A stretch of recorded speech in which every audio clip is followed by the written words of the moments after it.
a lot of pedigree going into this game. We've seen these two play a bunch on stream already and acquit themselves very well. So this should be a treat here for everybody to watch. And let's dive in. The matchup I've been waiting for, and I hope that I suspect it will not be the only time we see this matchup. Ooh. Okay. Oh yeah, so the streak of O's to start the game drawing there for Dave did come to an end, but yeah, not great racks to start with for either player here. Yeah, I would say how about like War Park or something. But probably not quite. I think I needed a parka at lunch, but I didn't want to spoil, as Scrabble Kate mentions in the chat, that I look extra Portland today. And in fact, I am wearing a beanie and some flannel and some hipster glasses. So very nice. Well, we'll at some point, we do have the game started right now, but we'll have to cut back to commentators and look at how Portland you are. I should also mention that I actually spent my lunch break getting my hair cut by my wife and sister-in-law, and I have to say that was much needed. I should be way more on point with commentary today, with approximately 2 or 3 pounds of hair off of my head that was there before. So, all right, we see Wark go down for Austin, who looked like he was considering parka, but I think I definitely prefer Wark over that play. How about you?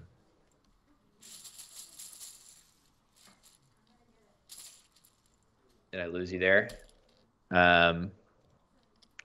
So yeah, the reason that I was querying about Wark was just because the leave of RW is really not as likely to bingo as that nice combination of ARP. Much better bingo tiles. The W, we've been talking about it a lot. Those high point tiles do get in the way of your ability to play those longer words. And in Scrabble, that really is the equivalent of a home run play, as close as we have to a home run. Just checking in. Conrad, can you hear me? Yeah, sorry. Okay. I forgot that it was going to kick me off the hotel internet, and I was just re-upping it. So I am back. Okay, sorry. And I agree, RE Work versus Parka, which I said and nobody heard me. Okay, because I was talking to a blocked internet connection. Gotcha. All right, we're back then. We are back up and running. Sorry about that. Didn't realize.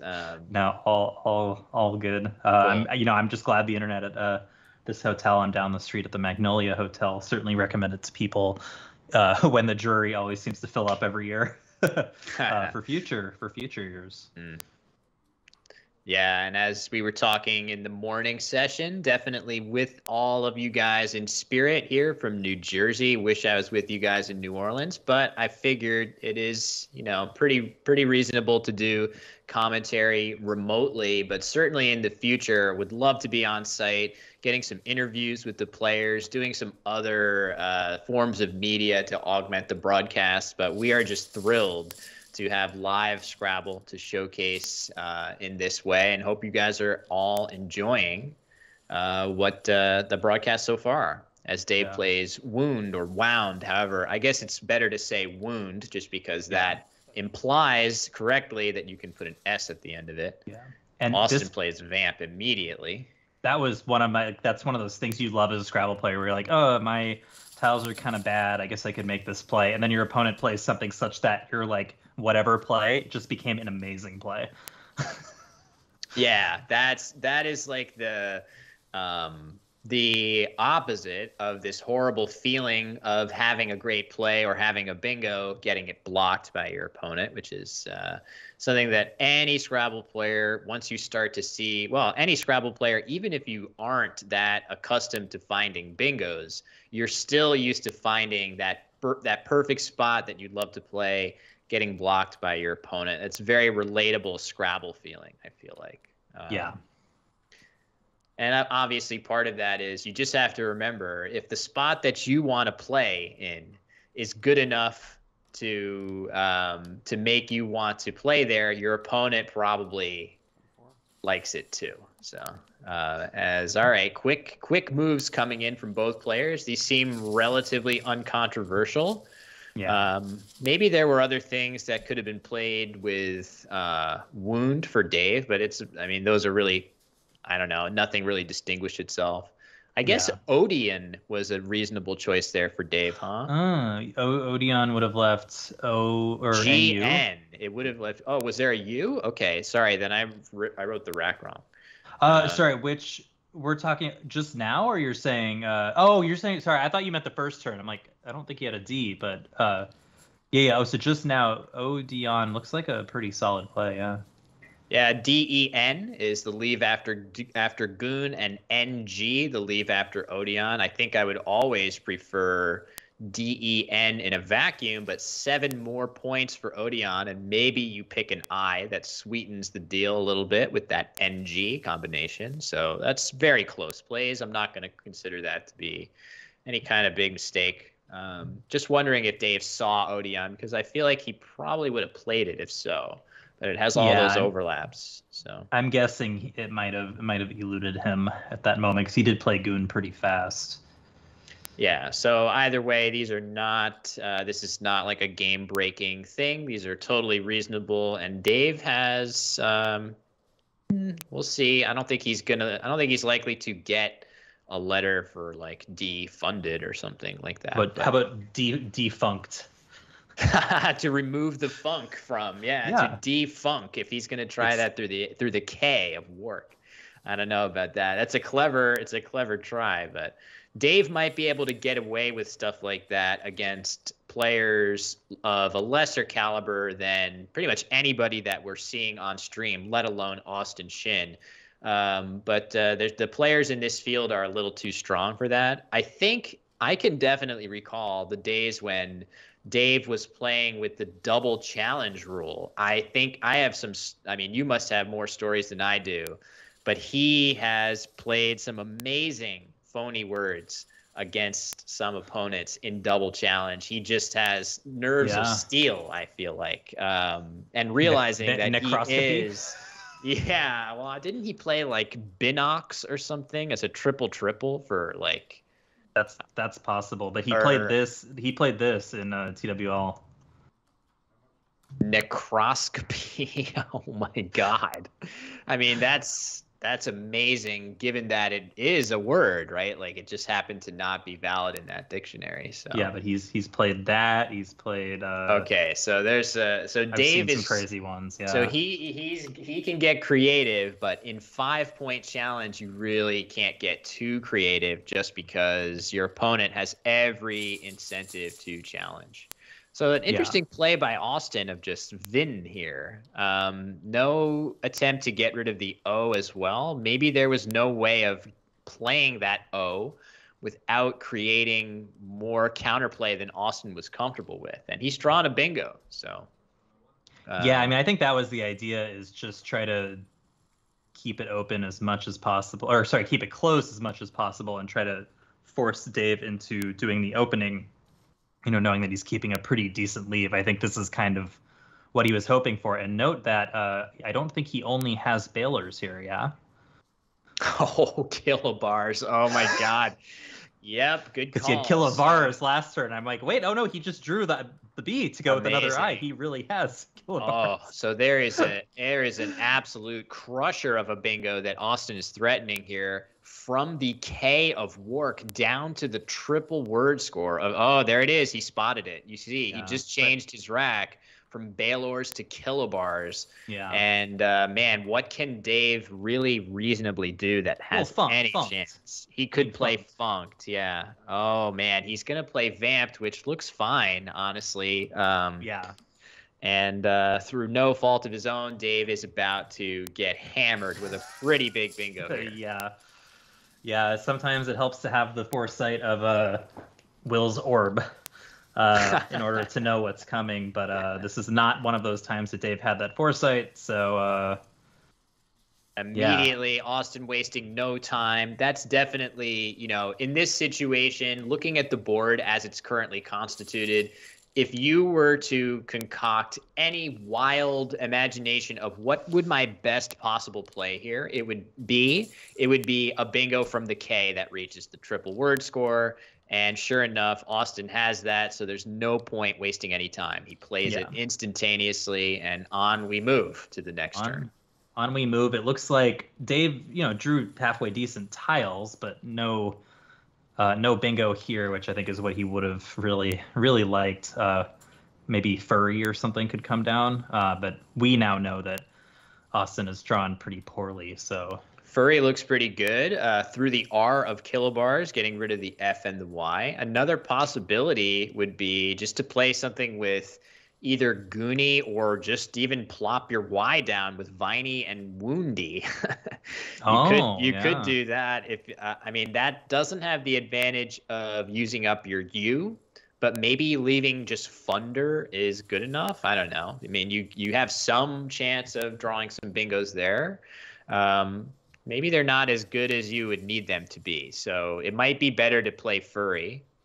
Dave will, if he spots all of that stuff, Dave will definitely be thinking. So, I mean, when you think about playing one tile off of your rack, it's really important for a player of Austin or Dave's caliber to literally go through the alphabet and just quickly say, what do I get if I draw this letter? What do I get if I draw that letter? And Dave will probably be, well, he's got Furry lined up here. So that would be that would be a perfectly normal play. So. Yeah, and I think the issue is that that S is going to get blocked a lot by Austin next turn, just because there's just nowhere to play, right? Or at least ending in an S. Like maybe he plays through the V, that blocks the S. He may play alongside it, that blocks the S. It's just hard not to block the S, right? So any of the a lot of the one tile fishes that Dave might be looking for, he may not get to play if they require playing to that S. It's a very good point. So, yeah, I mean, knowing what we see here from our purchase commentators, we know that Austin is sitting on a whole bunch of low point tiles that don't score very well and aren't very likely to even reach a triple word score, right? So Furry opens up both of the triples on the lower left and right of the board. I don't think Austin's going to be able to reach them, nor will he be able to score very well here. Yeah. So that's helpful for Dave. As he, did he just draw identity? I think he found his identity, yeah. Wow. So Scott Jackson, that's how he opens the board after after Furry. Drawing a bingo from the eye of kilobars will get the job done. Although it must be said that if Austin finds his overlapping play here to the R of Furry of Anir, right? He could play something.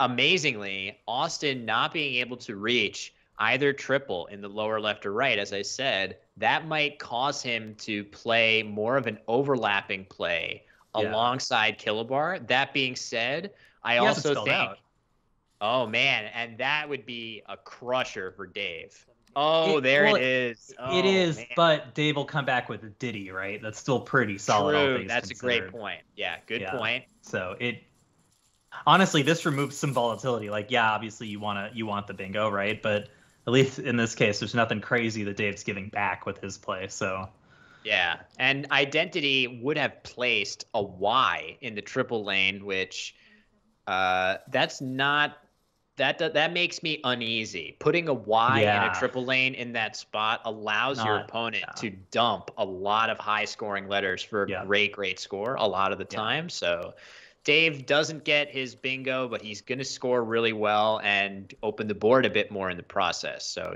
things are not completely bleak for him here. Austin continues to, so it looks like he picked an S to his low point bingo prone leave, and he's close, but not quite there. And I don't think Diddy's really going to quite help, is it? I don't think so. I'm assuming that he's going to play that. Yeah, so there you see it get arranged on the rack. Other ideas, Entity's probably worth a thought too.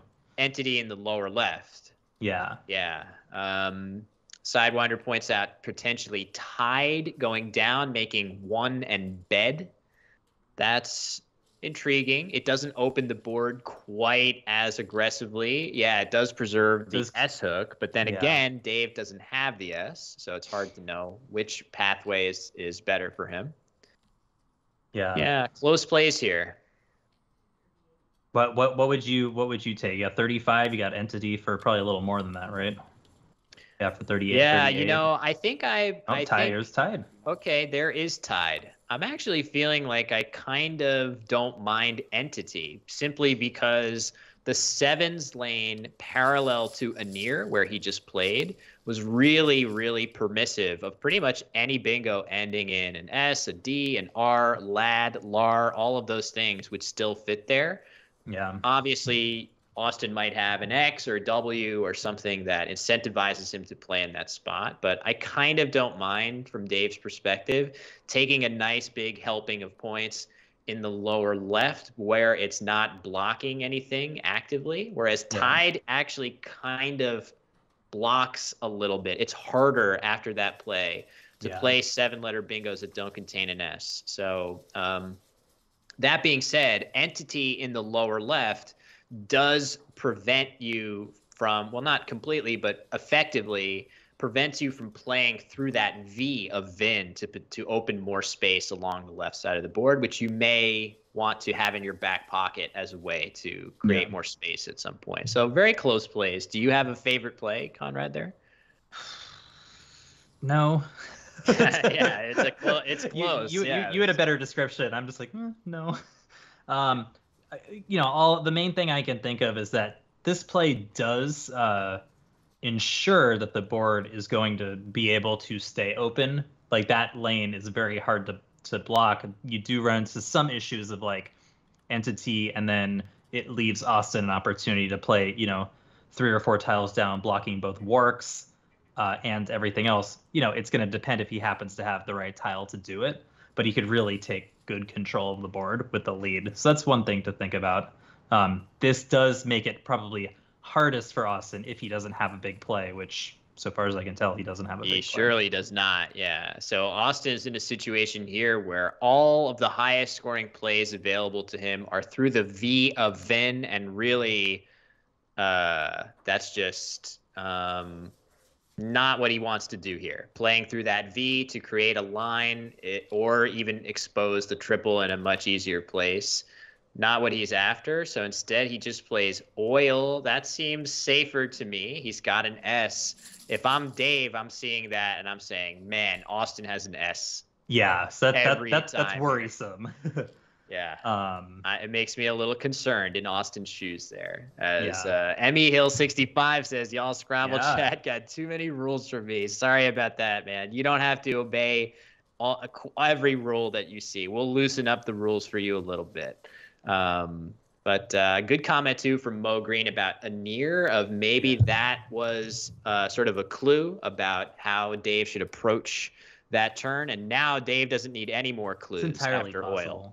Oil is the strongest clue possible. Of course, Dave has an S of his own. So he, even with that knowledge that Austin really likely has one, I don't think Dave can somehow start playing defensively. He's trailing in the game, and he has an S of his own. So, but he might be jealous to find out that Austin has a bingo to go with his S, whereas Dave has too many consonants. Yeah, too many consonants for him. I'm not sure what he's supposed to do here, frankly. Either he scores almost no points and keeps his S, or he cashes his S and doesn't bingo. So I really don't know what direction he's supposed to turn here. And the problem is, it's really hard for us to say, given the bias we have of what Austin has, to really say, oh yeah, I would consider playing hints and works. Yeah. Or like ninths or something. Yeah. I mean, ninths. Yeah. That's probably worth it, right? It is 26 points. And, Austin, we see, as you said, he has this archaic spelling of jealous. That is a valid word. So he has spelled out his bingo. He's going to play that either with Warks or Oils. There's nothing Dave can do to stop it. So, yeah, I guess Dave is getting ready. I think he's correctly realizing I have to take as many points as I can get. The nice thing about ninths, at least from Dave's perspective, is it opens the board a little bit further. And is Austin going – this is kind of interesting because, like, if Austin bingos here, which we know he will, what if Dave draws something really heavy? in that opening that he just created, right? Yeah, I don't know. I mean, you could make an argument for Eulogia's here. I mean, Jealous is certainly nice, yes. but Yeah, totally. Eulogia's, excuse me, I can't talk, probably is pretty close. Yeah, okay, so there are a couple other options Yeah, he's now. going to immediately, and as I'm looking at it more, I think it's actually pretty clearly the best play. Yeah, you can't just let that big scoring spot alongside the eye of ninths. There's some scary stuff still lurking in the pool. The X, the Q could potentially hit there. Maybe there are certain things that might somehow fit with QUE. That's not impossible. So there's a lot of stuff that Austin needs to, I think, for a cost of 2 points. Eulogia's 72 points, Jealous and Oil's only 74. That's not a great deal extra. So that's a small price to pay to block off these nice new openings. Agreed with you there. Yeah. This is probably a good moment to kind of mention this concept of, when we're making a play, we're also trying to consider our opponent's play, kind of thinking about what is the average score that our opponent might play, kind of looking ahead on their next turn. And if you think about this one, because the main scoring spot is that where the G now sits in Eulogia's, Austin is more likely to make a small sacrifice in order to neutralize that spot, because now Dave on average is going to score fewer points. So I think that's kind of what you just saw. And I think we're gonna see Dave do something funny, and I think he's going to play a word that means a hat. Get ready, Twitch fans. So we saw FAP yesterday not mean what you all think FAP means. This word does not mean what you all think it means. But have fun with it. We're here on Twitch. Yeah, we're here on Twitch after all. You guys can enjoy it. Don't go too crazy lest we be forced to break the ban hammers out on you all. But Dave playing Jizz right there for 49 points. Well, go ahead and allow this for now. What's a wig? It is a wig, as you can see. So anyway, we have to be careful with auto mod here, but that's okay. This is oh, be cute. You could have a cute bee. Yeah. Or a BQ. Why is it not letting me officially allow this? Anyway. That's a 50-point play for Dave. That's obviously nice to keep him. I mean, you think Austin's bingoed a bunch of times here. Kilobars, Eulogias, those are really heavy-hitting plays. And Dave has yet to bingo in this game. And yet, you look at the scoreboard after Dave's play, it's 264 to 205. That's not nearly enough room for comfort for Austin. And Dave has... I don't know if it plays anywhere yet, but I haven't found a playable spot yet. Yeah, he has some good tiles on his rack, so we gotta be careful. And this is what I'm telling you. Again, for those of you who are just tuning in, I live right on the same street as Dave in Oregon, and we play every week. And one thing about playing Dave is no lead is safe. And I'll do this. I'll bingo 3 times, and he's 60 points behind. And I'm just like, what the. Why? How are you still close? Yeah, how are you still close in this game? Yeah. So Austin plays beat here, and that seems fine. A couple other options that maybe gave more back to Dave. Certainly eject through the J is a non-starter here because of the deject and reject hooks that it would give back, to say nothing of the triple lane that it opens on the left side of the board. So beat definitely looks safer. So yeah, no blanks yet. Let me give you guys a look at the tracking in just a moment. I will have that for you once I have Dave's rack here. You guys are pointing out Hongi as a possibility. Yeah, Hongi is what I saw, but the Elkman found it before me, so we'll give Elkman credit. All right, tracking should be good from Dave's perspective here, so you can see. Wow, look at Austin's rack. Holy crap. There is some serious beef on that between the Q and the X. Where's the open O? I didn't say anything. So let's see. Looks like Marlon is going to have a bunch of questions and comments for specifically Will, not for me. For me? Where did he say that? He says, I have a bunch of questions and comments, and I'm just assigning them to you. Oh, why do people say define words? That's because there is a chat bot that is helping you to, if you're not sure one of the words on the screen what they mean, you can type !define, and it will pop up. Oh, it didn't let you define Marlin or a Marlin command. Oh, you didn't define Marlin. Yeah, no, that's what I'm saying. We need a Marlin command is what we need. Yeah, for sure. Well, we're glad you're here, Shelly. Yes, that's a pretty compelling reason to be anywhere. So we're seeing Hog instead of Hongi. That's probably a miss, just because given that oils spot at the lower right, I mean, that spot's never getting blocked except by weak plays for Austin. So I feel like Hongi is a pretty reasonable way to grab more points. Yeah, I mean, Hog makes another hook. Do you think he was thinking about that? It's also possible that he didn't know that Hongi takes an S in Collins. Maybe. That could be. I don't know. Mm-hmm. Not that that's really the best lane ever, but gives you a way to start with an S. I'm guessing he just missed it, but really could have played Hongiers like those who Hongi. Yeah. And pointing out rigid eyes will potentially play for Dave, even with these 3 eyes. So Dave has been getting a lot of eyes this tournament, as he we saw yesterday, and he mentioned to me later in the evening, just lots of eyes. Yeah, and this game appears to be no exception there. So, but sure enough, he will potentially have a bingo if Austin doesn't block it. I'm pretty sure Austin is getting ready to play Mux and Mz. Mm-hmm. That would be a pretty nice scoring play. The scary thing about it, though, is you use up your U and you keep that Q, the dreaded Q. So Austin's going to have to. Oh man. Okay, that's interesting. So So Austin, instead of opening up the top of the board, which admittedly that is kind of scary, he takes 8 fewer points to block.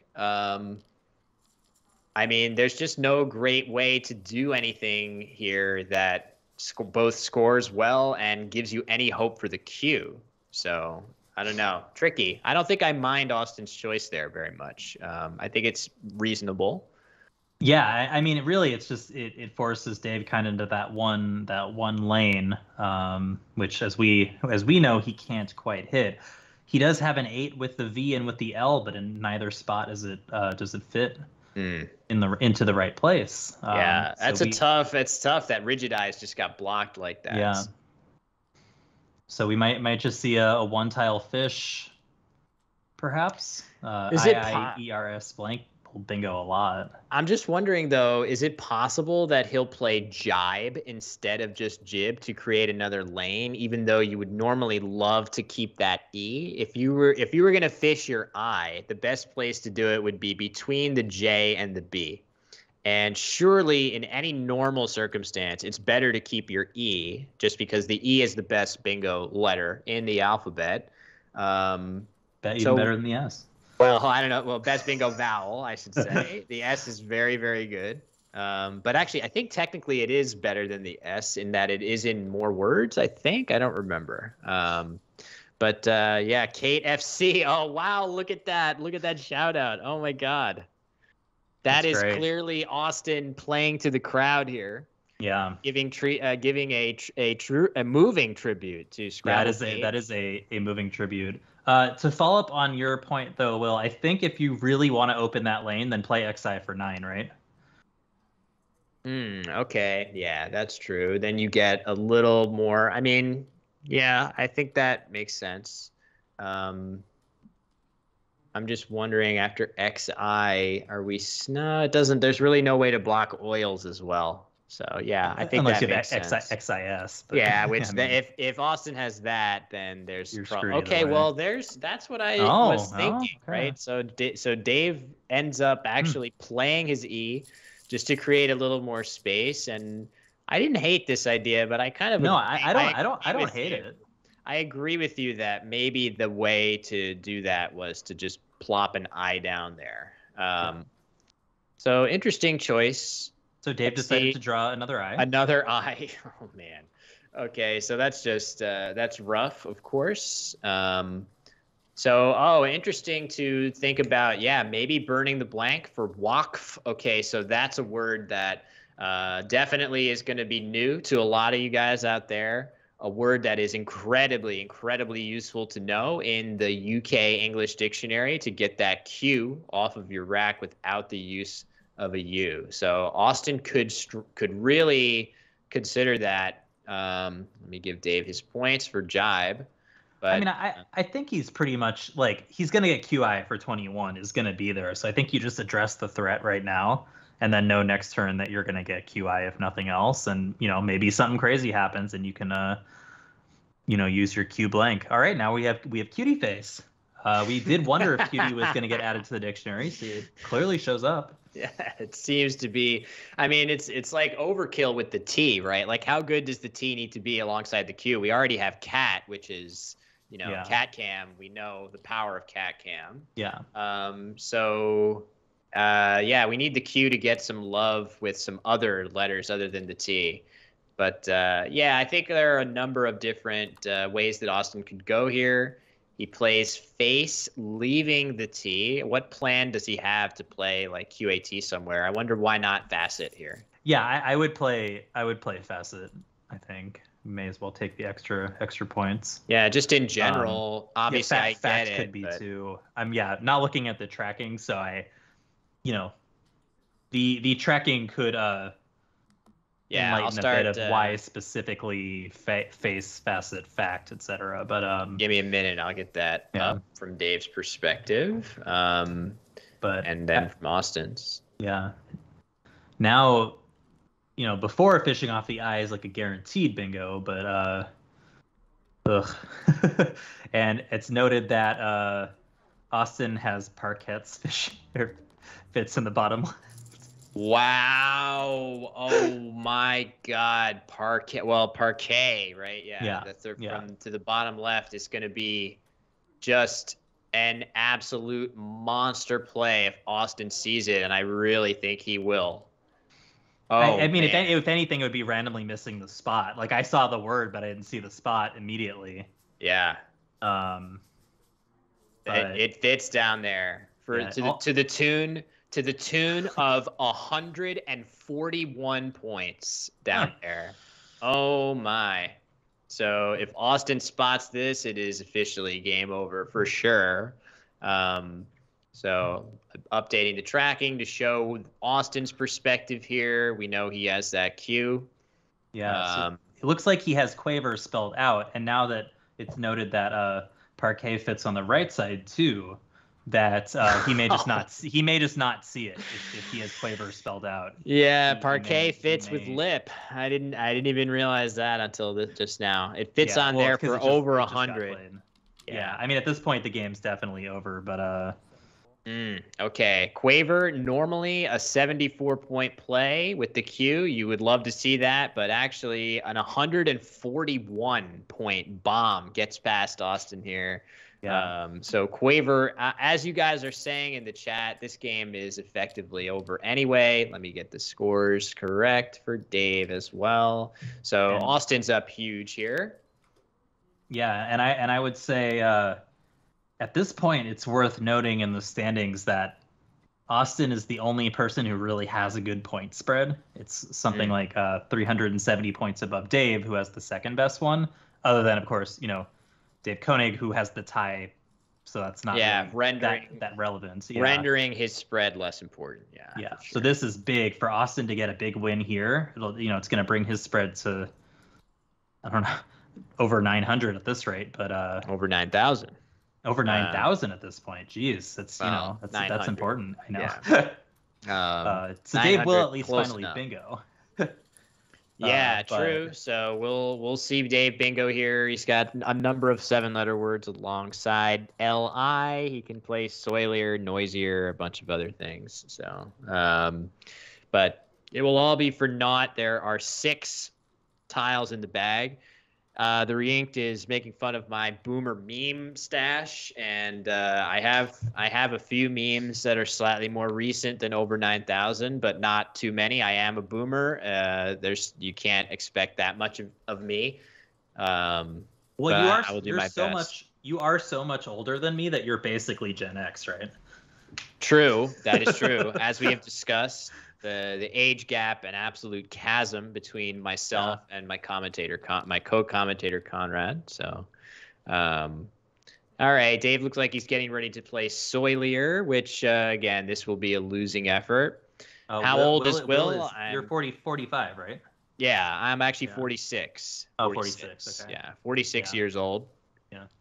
46 years young. Yeah, and I'm 22, so there you go. Mm-hmm. Yeah, and as Morris. Morris classic comment. Shout out to Tianza somewhere out there. So Soilier is eventually the play, 74 points. Yes, I'm 30. I'm 30. Scott does not seem to understand that we were trolling. The actual answer to the question is I am 37. Yeah, it's 37 and 32. Yeah, I'm 37 years old. That's the real answer. So Dave bingos. It's going to be a losing effort for him. That brings his score to 335. It's just mad. All right, the bag is empty now. No need for the tracking anymore, as we can see that we've got 6 tiles for Dave and a bunch of consonants and an E for Austin. And let's see what exists here. Oh, certainly through the R of Quaver. Looks like some possible nice plays there. I'm assuming that's what we're going to end up seeing. And then Dave's kind of probably wishing he could have had one more tile to draw, given that he, drew some pretty decent tiles out of the bag. But I suspect he will just play Ad Raid and end the game after Austin plays in the bottom left. He's got a nice place for it there alongside Soilier. Is that what we're? But nope, Austin does have Wept out, so he has I think he has noticed that there is a way to block it, and I think now he's really looking. Well, if I play this, is there an outplay with my CNT? Well, that doesn't help him that much though, because Dave still has Errata down in the lower corner for a pretty nice score. Yeah. So I don't think that Austin comes out super much better after blocking Ad Rate as opposed to taking his many more points. So what is Wept here? It's 25 points. Crew would be 39 points, so it's possible that works out similarly well. But either way, Austin has done quite well in this game to secure a win against the very, very strong, always dangerous Dave Wiegand. So yeah, just again, kudos to Austin for playing at a really high level while also being so involved in the organization and planning behind the Crescent City Cup. It cannot be easy. Conrad, so I know that you have been the director of this event. You've played in this event. You did say that you've never tried to do both, right? Like that's too much. That's the line in the sand that you won't cross. Yeah, so when I was actually 22, and actually I was 21, I ran my first multi-day tournament actually with my dad in San Diego, and then we had Mark Milan and David Whitley helping us out as well. And I played in that tournament, and it was 100 and something people. John Chu broke Tish, and so like it totally screwed over our tournament. And I tried to do both, and I was just miserable. I ended up, I think, getting like 10th place or something. And I was like, you know what? I'm not ever doing this again. If I'm going to run the event, totally cool. Happy to do it. And I'm not going to play. I'd probably play like a little small event, like if I was hosting an event at my house, if it kind of runs itself. That's probably cool. something a little more casual. The Crescent City Cup is far from casual. It is a big, pretty serious undertaking to get this many players in one place, including a lot of the best players in the country. So, and Austin, I don't think has a directorial role. He was more, helping out with the organization, so he doesn't have to really worry about directors' calls. Say, yeah, for sure. So Austin is definitely he's taking a little bit extra time to potentially calculate what is the best literal sequence. This is where Scrabble starts to look a little bit more like chess, where you know what your opponent has just the same way you do in a game of chess, and you can actually plot out the optimal line. That's something that I feel like in Scrabble, it's easy to say that, but in practice, there's not that many games where plotting the optimal line is the difference between winning and losing the game. Would you agree with that? Like, it's the skill of having really good end game. It manifests itself, I don't know, once every 10 games, 15 games or something like that, where it matters a lot that you get the perfect end game or close to it. I mean, I think a lot of what it is you come down to the end of the tournament and then someone beat you by 40 spread points in a 20-game tournament. Yes, you're like, oops. Yeah, I think that's a lot of honestly what it comes down to. Like, I mean, even like I'll admit I'm good at end games, but I'm not great because a lot of times I just want to conserve my brain power, right? Like I'm kind of willing to take that little hit that maybe I'll lose the tournament by 10 spread points, just to not spend, just basically to avoid this situation. Why spend all this time? Yeah, burning your mental energy on a game where you're up by 100 points.